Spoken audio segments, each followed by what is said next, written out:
and Happy New Year! Because it is the new year, I know there's a lot of information out there around cleanses, around New Year's diets, and sometimes I know it can just be really confusing about knowing what actually you should eat because there's lots of mixed messages out there.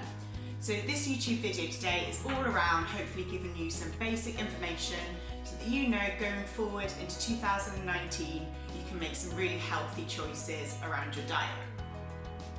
So the first thing I want to speak to you about is fats. And I know they get some really bad rep, but actually eating fat does not make you fat. I don't know how many times I want to say that to everybody, but eating fat does not make you fat. So basically all of the nutrition advice that we've kind of had previously around lowering our fat intake was based on studies that basically they weren't given the right conclusion. Fat isn't the bad guy. So what I would love for everybody to do is to make sure that they include some really good healthy fats in their diets. And these healthy fats are the ones that include things like omega-3. So the healthy fats you can get from olive oils if you drizzle them over salads. Things like nuts that you might want to snack on in mid-morning, or maybe even avocados, one of my favourites, you might want to have with egg in the morning, or just part of a salad. So healthy fats are just a really good way to make sure that you feel fuller for longer. So although like per gram fats have more calories in them than carbohydrates, there's loads of studies showing actually people who eat a high fat diet compared to a high carbohydrate diet actually lose more weight. So it's a really good way of making sure if we eat these kind of foods that are high in these natural good fats, then actually it can help us to maintain a healthy weight and feel fuller for longer. So tip number one is to introduce healthy fats to your diet. On the flip scale of that though, there are some fats that you might want to try to reduce or to limit, and these are fats that are quite high in omega-6.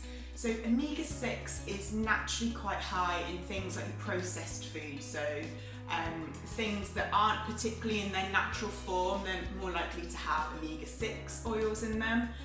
Things like your highly refined, processed like vegetable oils, rapeseed oils. So those are the types of things that might be really helpful to try to lower, because what we want to try and do is have the same amount, in theory, hopefully, of omega-3 to omega-6. But quite a lot of the time people have quite a lot of omega-6 and not much omega-3. So to try and balance that out by having lots of good fats and lower the processed kind of omega-6 fats, it's just a really good way of making sure that you feel incredible. The next thing I want to talk to you about is protein. So protein helps us create, is the building blocks basically to everything which is happening in our bodies. So not only is it helping to build muscle and help us repair after we've been to the gym, but also proteins are used for your hormones, proteins are used for your neurotransmitters, the things that create kind of your serotonin and those happy hormones that you have, hopefully, to make you feel really happy. So again, with proteins, it's really good to try and get back to what its natural form. So if you think back into our ancestors' times, they're probably going to be eating meat, but it's going to be free range. It's going to be the meat itself is going to be eating its normal diet. It's not going to be eating antibiotics, grains. So we're looking for organic, free range foods.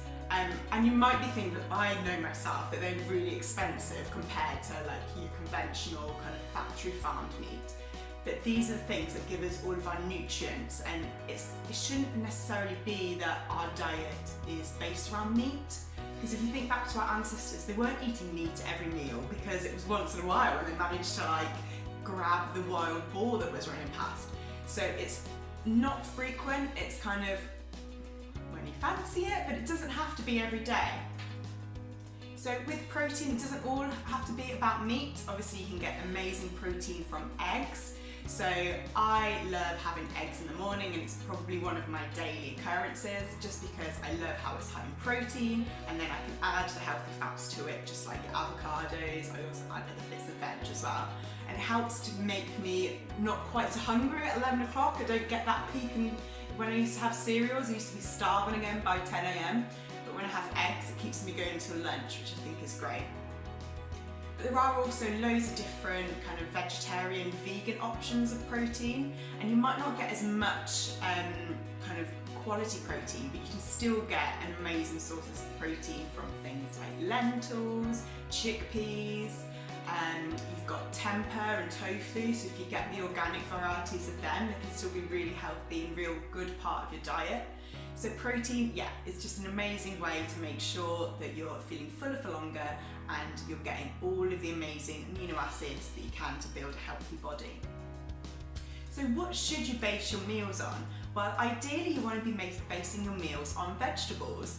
So again, if we think back to our ancestors, they were foraging, they're eating greens, mostly plant-based diet, and this is an amazing way that you can try and up your nutrient intake and just experiment with recipes, try different vegetarian dishes, different vegetables.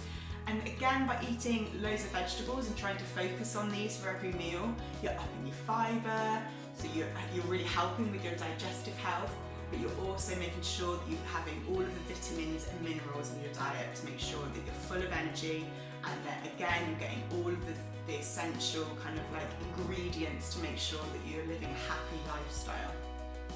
So vegetables are a great way of getting it into your diet, all what you need. So fruits are also really incredible.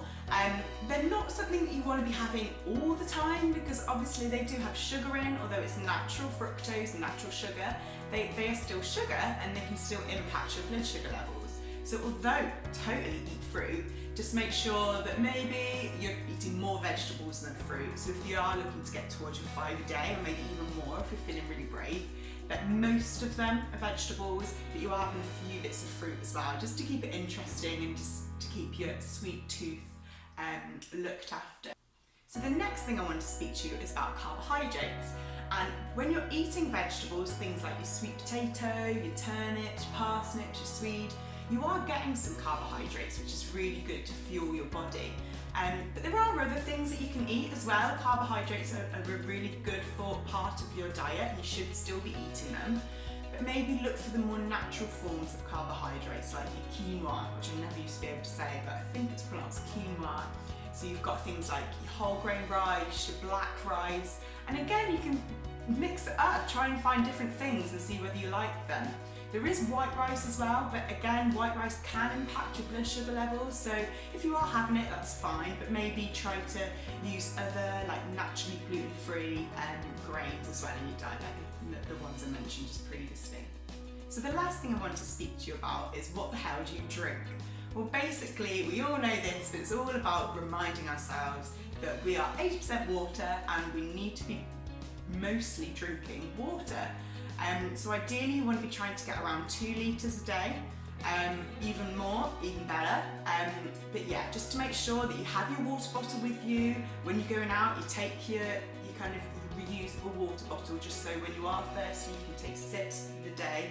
Remember, the point where you actually are thirsty is the point where your body is telling you that you probably are a little bit dehydrated. So having water through the day can hopefully stop you from seeing those first signs of dehydration. So other things, you might want to sip on herbal teas, organic coffees, normal teas. It's all about moderation with everything, but I think if you're really struggling on knowing what to drink, then your best bet is water. If you want to try and flavour it a little bit with different fruits, then incredible. But it's just trying to get away a little bit from the processed drinks. Even if it's diet, even if it's saying sugar-free, they're putting things in to make it taste nice, and a lot of the times it's sweeteners, which we're not too sure what affects the health and our gut microbiome, but they're thinking it's probably not great. So why not avoid it? Stick to what you know, stick to the water, stick to things like herbal teas, and surely you will do your body lots of good from doing it. So thanks for checking in. I hope this information can help you decide on what you want to introduce into your diet over 2019. If you've got any questions, please comment below. I'd love to start some conversations around what meals you're eating, what you're doing in 2019 to feel happier and healthier. So thanks very much. Please subscribe to my channel and follow me also on Instagram at mind_nourishing.